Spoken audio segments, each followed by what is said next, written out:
Kau besar, yes, perbuatanmu ajaib, amin. Tiada seperti Engkau, haleluya. Sebab Kau besar, perbuatanmu ajaib, tiada seperti Engkau, amin. Tiada seperti Engkau. Jadi sesuai dengan topik ya, kita malam ini mau belajar tentang kenapa sih kita ini harus mengampuni. Ada apa dengan pengampunan itu? Kok bahkan sampai itu terakhir dibilang ya, aku sudah bernubuat, aku sudah menyembuhkan orang sakit, atau mungkin jangan-jangan sudah membangkitkan orang mati. Tapi ternyata Tuhan bilang, aku tidak mengenal kamu. Enyahlah kamu, hai pembuat kejahatan. Padahal yang dibuat tadi sudah baik-baik semua, menolong orang ya. Ini juga ada kaitan juga dengan doa Bapa kami. Kenapa sampai diulang 2 kali? Ampunilah kesalahan kami, seperti kami mengampuni yang bersalah kepada kami. Di bawah ditutup lagi. Kalau kita tidak mengampuni dosa sesama kita, maka dosa kita juga tidak diampuni. Dari 2 pernyataan firman tadi ini betul-betul menempelak saya. Ada apa dengan pengampunan itu? Sedemikian dahsyatnya, seakan-akan pintu sorga itu tertutup kalau kita tidak mengampuni. Oke, yang pertama yang kita mesti sadari bahwa identitas kita sebagai anak-anak Allah, di mana Allah itu adalah kasih. Bagaimana kita bilang kita sebagai anak-anak Allah? Identitas yang Tuhan sudah taruh. Kita ini lahir dari benihnya Allah. Pada saat Adam dan Hawa diciptakan, Dia hembuskan benih kehidupan itu.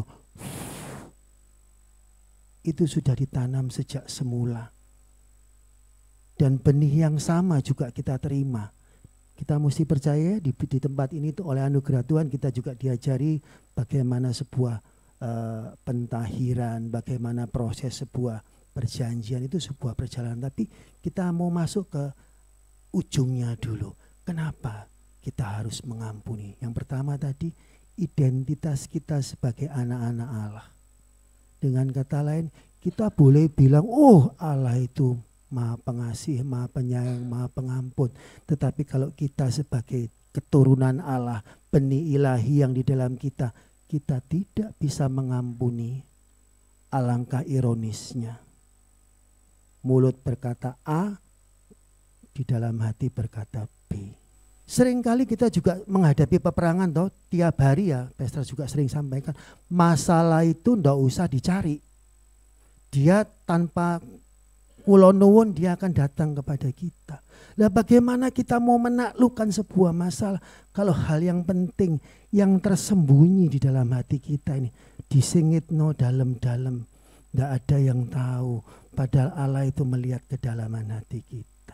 Barang siapa lahir dari Allah, maka kita harus saling mengasihi. Mengasihi itu bukan dengan mulut saja, bukan dengan perkataan, tapi real. Mengampuni. Ada kaitan loh mengasihi dengan mengampuni. Kalau kita tidak pernah bisa mengampuni, yang kita kasih itu cuma orang-orang yang menurut kita oke pantas kita kasihi. Kalau kita mengasihi orang yang mengasihi kita, apa bedanya kita sama orang-orang yang tidak mengenal Tuhan? Tidak ada bedanya. Justru kembali ke esensinya ya, mengampuni dulu. Supaya apa? Identitas yang sudah Allah taruh kepada kita sejak semula. Bahkan pada saat manusia jatuh dalam dosa, karena begitu besar kasih Allah atas kita, Dia kasih Yesus buat kita. Dan jangan lupa loh ya, Yesus itu juga ada urapannya, nanti ada masuk ke pembahasan berikutnya. Tidak mungkin kalau kita tidak mengampuni, kita juga akhirnya pilih-pilih. Yang kita kasih cuma orang-orang yang kalau perlu jangan ketemu lagi. Oke, tak ampuni tapi jangan ketemu lagi. Nah, itu yang pertama ya. Jadi identitas yang Tuhan, yang Allah sudah taruh di dalam kita. Allah adalah kasih, kita sebagai ciptaannya, kita juga wajib penuh kasih. Wajib saling mengasihi. Seringkali kemarin waktu ada diskusi tersendiri ya, Bro Yunus keluarkan firman. Wah, saya juga keren nih.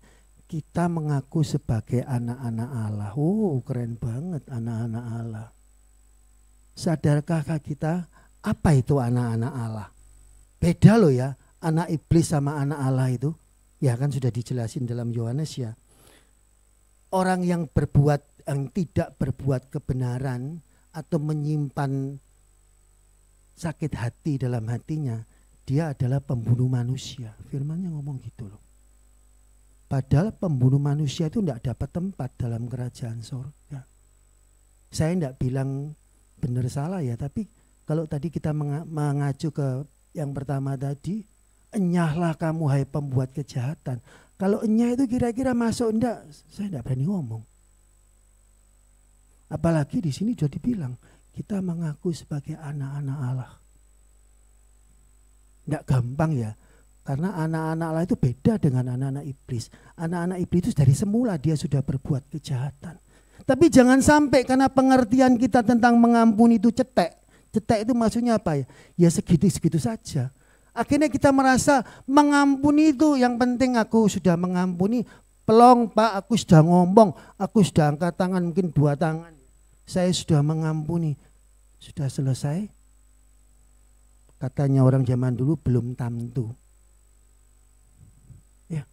Karena kita sebagai anak-anak Allah, identitas kita tadi yang pertama ya, yang kedua ini anak-anak Allah, otomatis segala perbuatan kita, segala tingkah laku kita ya namanya anak-anak Allah berarti seperti Allah. Bayangkan ya, sedemikian dosanya manusia, enggak karu-karuan.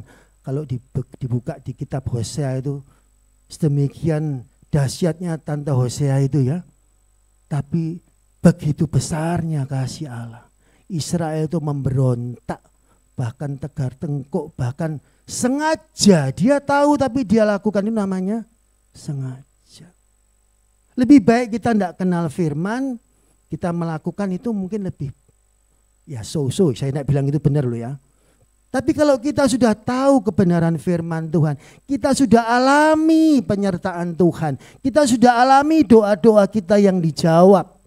Bahkan saat kita menangis tadi ya Bu Syera, malam ini kita adakan sebuah terobosan di mana semua yang kita doakan akan dijawab.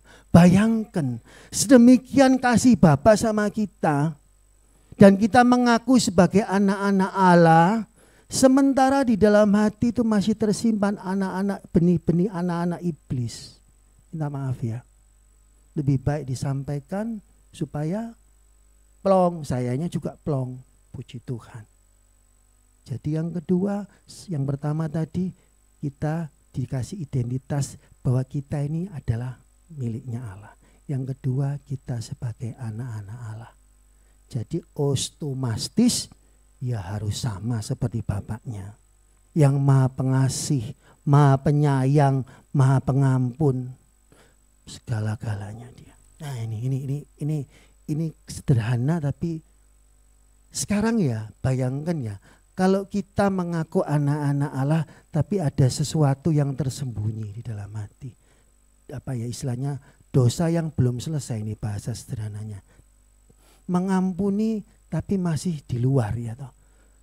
Kita ada firman, kita penuh keberanian menghampiri tahta kasih karunia untuk mendapatkan pertolongan pada waktunya. Sadar enggak? Waktu kita menghampiri itu Allah juga lihat loh. Are you okay, son? Are you sure? Sementara deception itu karena terbiasa. Ini nanti ada di bawahnya ada lagi ya. Karena terbiasa bahwa pengampunan itu levelnya cuma segini. Ya berani, boldness katanya King James itu boldness. Penuh keberanian. Padahal ada something yang belum beres. Jadi yang kedua, kalau kita bicara anak-anak Allah itu harus betul-betul We are the son of the kingdom, the son of God. Itu betul-betul bahasanya Indonesia, bahasa sehari-hari, lahir batin. Tidak cuma diomong, karena orang kan tidak tahu dalam hati. Tapi jangan salah, Tuhan melihat kedalaman hati kita. Bahkan dunia orang mati terbuka di hadapannya. Yang ketiga, mengampuni adalah sebagai tanda bahwa kita sungguh-sungguh mengenal Tuhan. Loh, Pak, saya sudah kenal. Lah pertanyaannya, Tuhan kenal enggak? Yang namanya kudus itu enggak bisa dicampur. Oh enggak apa-apa, Pak. Abu-abu, Pak. Kalau ada dalam zaman dulu tuh ada film namanya Twilight Zone, wilayah abu-abu. Yang orang-orang lama pasti tahu itu filmnya. Kita sering tanpa kita sadari ya, kita berada di wilayah abu-abu. Yang kita merasa kita sudah mengenal Allah, tapi dalam kenyataannya itu ilusi. Kita belajar ya, di sini kan kita belajar ya dengan telinga seorang murid, dengan hati seorang anak. Ya, jadi untuk bisa tahu bahwa kita itu mengenal Allah sungguh-sungguh, itu harus bisa dibuktikan loh. Tidak sekedar doa dijawab, minta maaf ya. Karena sorry to say, orang yang habis mencuri ayam pun masih bisa bernafas. Karena dia memberi matahari yang sama, baik kepada orang baik maupun kepada orang fasik. Dengan kata lain, bukan sebuah standar pertolongan itu bahwa kita mengenal Allah. Belum tentu. Tidak kenal Allah, bahkan pastor pernah sampaikan, orang-orang ateis pun diberkati loh. Nah terus bedanya kita apa? Kita yang mengaku mengenal Allah. Ini buat saya dulu ya. Pertama-tama firman itu buat yang menyampaikan, baru buat yang mendengarkan. Kita sebagai orang-orang yang merasa mengenal Tuhan, ayo mengenal Tuhan. Nah, Tuhan itu adalah terang, terang dunia. Lah kalau kita tengah-tengah gitu ya, mengampuni tapi sebetulnya belum. Itu kita kira-kira kita di dalam terang enggak? Dijawab dengan jujur saja. Ini juga menempel buat saya. Oh, sampai segitu ya mengampuni itu. Kenapa kok sampai Tuhan bilang enyah? Karena itu menjadi pijakan untuk kita melangkah ternyata. Ada hal-hal yang belum beres di dalam hidup kita. Yang tanpa kita sadari ternyata itu jadi batu yang menghalangi kita. Kalau doa kita dijawab, itulah kasih karunia Allah. Itulah anugerah Tuhan. Kalau dia memandang dosa salah kita, waduh, saya tidak mungkin bisa berdiri di tempat ini. Ini semua. Makanya saya kalau berdoa selalu nangis. Karena apa? Gak iso bales Tuhan. Gak iso bales. Who am I? Siapa kita? Kalau kita malam hari ini masih dapat kesempatan belajar tentang pengampunan. Mengampuni itu seperti apa? Wow. Jadi kita tidak sampai nanti di bawah ya yang terakhir itu. Tanpa kita sadari itu yang terjadi dalam kehidupan kita sehari-hari. Kalau kita membenci saudara kita, itu katanya ya 1 Yohanes ya, berarti kita berada dalam kegelapan. Loh, kan orang tidak tahu Pak. Iya orang tidak tahu, Tuhan tahu enggak? Jadi ini esensi ya, bagaimana kita mengampuni ini di poin yang ketiga, itu sebuah bukti bahwa kita ini mengenal Allah. Atau lebih baik lagi kalau kita dikenal Allah. Lah kalau kita mengenal Allahnya aja sudah meleset, kira-kira Allah mengenal kita enggak? Oh amin, pasti dia mengenal kita karena dia enggak jemu-jemu. Tangannya tetap terulur buat kita. Dia enggak pernah sendakep. Ini beberapa kali oleh anugerah Tuhan kami menyaksikan pada saat oleh anugerah Tuhan Voice of Life Ministry melakukan pelayanannya. Yang terakhir kemarin, aduh saya so amazing gitu ya. Baru mulai, istilahnya tombol baru on, komputer baru start, lawatan itu sudah datang. Holy Spirit. Itu loh kasihnya Tuhan. Tapi dia enggak mau loh, yang dalam kesempatan kemarin, yang tetap dahulu sekarang sampai selama-lamanya biar Yesus aja, kita nggak boleh kayak gitu. Lah masuk poin yang keempat itu apa? Dengan kita mengampuni itu menjadi sebuah pijakan untuk kita siap bertransformasi. Loh, apa kalau enggak mengampuni enggak bisa Pak? Bisa. Tapi saya khawatir enggak bisa optimal. Lah sesuatu kue yang enggak optimal itu mungkin enak. Bolehlah buah itu setengah-setengah masak. Ada ayatnya. Dia menghendaki buah itu tetap dan buah itu masak. Dirasakan manis oleh orang-orang di sekitar kita. Yang pertama menikmati harus sang pemberi kehidupan. Ya Yesus sendiri. Nah, bayangkan kalau kita transformasinya setengah-setengah, kira-kira jadinya bisa sempurna enggak? Saya tidak bilang enggak loh ya, karena Tuhan tuh maha kuasa. Ada hal-hal yang enggak bisa diteorikan. Oh, sejauh langit dari bumi, pengertian manusia dengan pengertian Allah, hikmat manusia dengan hikmat Allah. Tapi kan kita enggak bisa toh, karena kita tiap hari katanya sudah melayani, katanya sudah ikut ambil bagian dalam sebuah pelayanan, tapi tetap mengeraskan hati untuk melepas pengampunan. Enggak apa-apa Pak, pokoknya aku wis. Ya enggak kenapa-kenapa, tapi menurut saya ya kenapa-kenapa. Enggak apa-apa ya kenapa-kenapa. Ya. Karena apa? Tuhan itu kadang-kadang ya, ini buat saya juga, kita berusaha menampilkan Tuhan sesuai dengan yang kita pikirkan. Padahal dia jauh lebih besar, bahkan nek iso itu ya, itu bahasanya cemburunya Tuhan sama kita tuh, kudu rasanya dirangkul, dipek iki wekku. Kalau bahasanya Wahyu tak stempel, ini punya aku, ada tandanya, ini punya. Lah tentunya untuk sampai ke level itu, ya jangan lupa ya, ojo kabeh diserahkan sama Tuhan, jangan semua diserahkan sama Tuhan. Wes gini Tuhan, aku duduk wae, aku tak melok pokok. Tidak bisa. Ada bagian-bagian di mana Tuhan mau, itu bagianmu nak, lakukan nak. Lakukan dengan taat dan setia. Lakukan tak tambah ya dengan rasa takut sama Tuhan. Dan saya percaya transformasi itu adalah sebuah perjalanan. Kita di sini diajari ya, mempunyai roh yang berbeda, mempunyai roh yang excellent, mempunyai ketahanan, striving spirit. Bahwa cobaan-cobaan yang kita alami ini cuma cobaan-cobaan biasa yang tidak melebihi kekuatan kita. Ojo berhenti di situ, lanjut no. Pada saat kita dicobai sesungguhnya dia sudah sediakan jalan keluar. Kalau baca firman putus-putus biasanya tuh dipek yang kita butuh. Padahal dia mau kasih semua. Sak Bible dikasih no kabeh. Kisah cinta ini luar biasa. Mengampuni juga sebagai salah satu pijakan untuk kita bisa mengalami transformasi yang sempurna di dalam Yesus. Menjadi modal buat kita untuk kita bisa berjalan bersama dia. Karena kalau kita tidak bertransformasi sama dia, bukan dia tidak mau jalan, bukan. Istilahnya kalau kita itu punya bagian 100, sementara ada bagian yang Tuhan mau kita lakukan 1 talenta. Itu juga dikubur.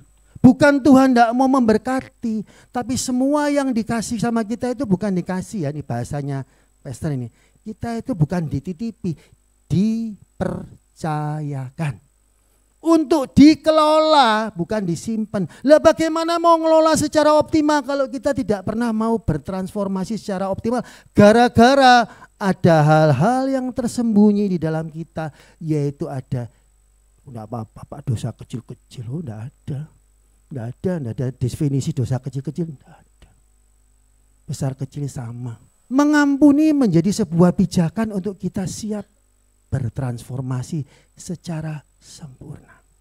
Izinkan pekerjaan Tuhan, apa yang menjadi kerinduan hati Tuhan atas kita, apa yang menjadi panggilan kita masing-masing itu bisa genap sempurna, utuh, tetap buahnya.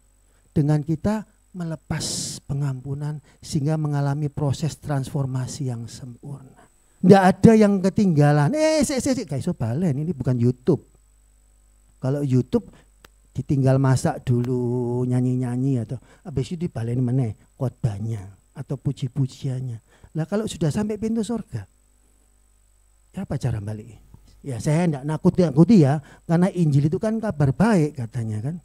Tapi kabar baik itu jangan lupa ya, kasih karunia itu selalu berjalan sama kebenaran. Itu satu pasangan, enggak bisa cuma mengharapkan amin, dia maha pengasih, maha penyayang, maha pengampun, tapi dia juga menghormati firman-Nya, menaruh firman-Nya di atasnya. Yang terakhir, ini yang tadi saya bilang bolak-balik. Yang pertama tadi, bahwa kita ini identitas kita sebagai miliknya Allah. Ciptaannya Allah yang segambar serupa. Kalau dia kasih ya ojo meleset rek. Ya paling enggak ya sama kasihnya. Ya kan enggak ada setengah-setengah kasih supaya nanti enggak jadi cerita tadi. Loh kalau kita mengasihi orang yang baik sama kita apa gunanya? Saya tambahkan sedikit yang keempat ya tadi ya. Transformasi ya. Ini juga sebuah dilema buat kita ya. Karena apa? Memang enggak gampang. Tapi itu sebuah proses yang harus dilewati. Manusia kan maunya berdoa, amin dijawab. Oh saya juga mau. Tapi Tuhan lebih suka prosesnya. Dan dia berikan dirinya bukan hanya sekedar dia menebus dosa kita. Ini kita sudah belajar ya. Tapi dia juga membeli kita, membayar kita, dibayar lunas loh ya. Enggak ada dicicil. Lunas. Dengan tujuan apa? Dia mau memiliki kita. Nah, transformasi ini juga ada kaitan dengan apa? Kesediaan kita mati dari diri kita sendiri, dari ego, termasuk dari hal-hal yang di dalam hati kita ini. Yang menghambat, ibaratnya jangan sampai frekuensi itu merebet. Loh kenapa ya saya tidak bisa dengar suara Tuhan? Jangan-jangan kita belum mengampuni, jangan-jangan. Kenapa ya berkat Tuhan itu kok enggak bisa optimal ya? Rasanya kok cuma cerit. Jangan-jangan kita belum mengampuni. Justru selama hari masih siang, ayo jangan ditunda-tunda. Jangan ada ganjelan, jangan ada dusta di antara kita dengan Tuhan. Dia melihat kedalaman hati kita. Dan dia tahu kok kita ini cuma debu, kita ini buatan tangannya. Yang dia mau cuma apa sih? Kita bersedia. Itu bagian Roh Kudus untuk kita diinsyafkan, kita diproses, itu bagiannya Roh Kudus. Tapi Roh Kudus tidak akan dobrak pintu hati kita. Dia ketuk. Tok tok tok. Assalamualaikum. Dibuka enggak? Kalau kita enggak buka, mungkin beberapa kali sampai akhirnya oke next. Pintu berikut. Makanya ada firman, pada saat aku menjelajah ke bumi, adakah aku jumpai iman itu ya. Salah satunya ya kesiapan kita. Memang tidak mudah, tapi percayalah bersama Yesus kita mampu melakukan hal-hal yang luar biasa. Bahkan mungkin terkesan berat. Yang terakhir, tadi saya sudah sampaikan, agar kita bisa menjadi saksinya. Kesaksian itu apa sih? Kalau bahasanya Voice of Life Ministry itu sebuah lawatan pribadi. Kenapa sih Tuhan izinkan saya ada di atas mimbar ini? Yang pertama, karena saya tahu dia sudah ngampuni saya. Dia sudah melepaskan saya dari segala beban dan dosa-dosa saya yang sedemikian beratnya. Yang dia minta dari saya apa? Ampunisan. Ampuni. Dan saya percaya. Bagian kita, aku mau. Tuhan yang memampukan. Soalnya kalau dipikir bisa enggak akan pernah bisa. Kita ini debu tanah kok, buatan tangan Tuhan. Tapi kabar baiknya debu tanah ini berharga di mata Tuhan. Debu tanah ini biji matanya Tuhan. Ayo malam hari ini izinkan apa yang menjadi kebenaran firman ini, ayo izinkan dia masuk. Saya tutup dengan kesaksian ya.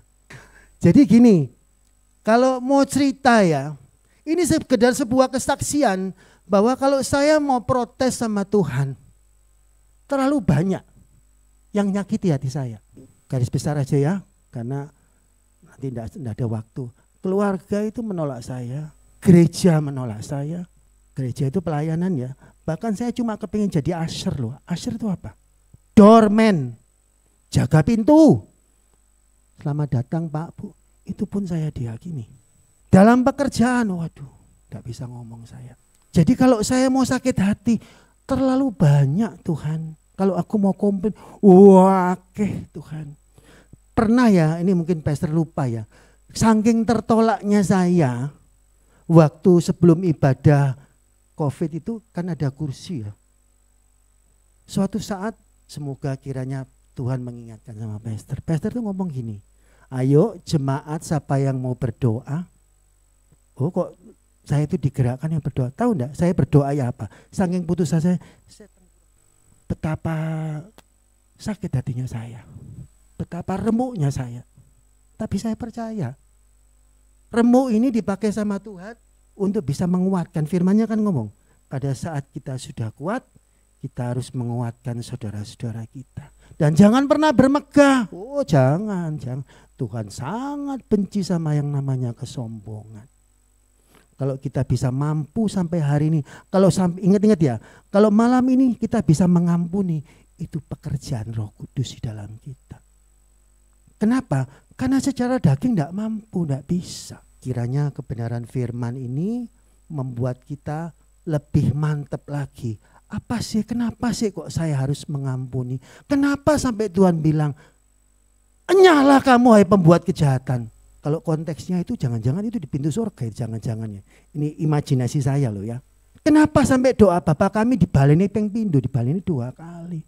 Pasti ada sesuatu yang esensi. Ibaratnya semua sudah kita bikin tapi kita masih belum mengampuni. Katanya orang Belanda, menir, hati-hati menir.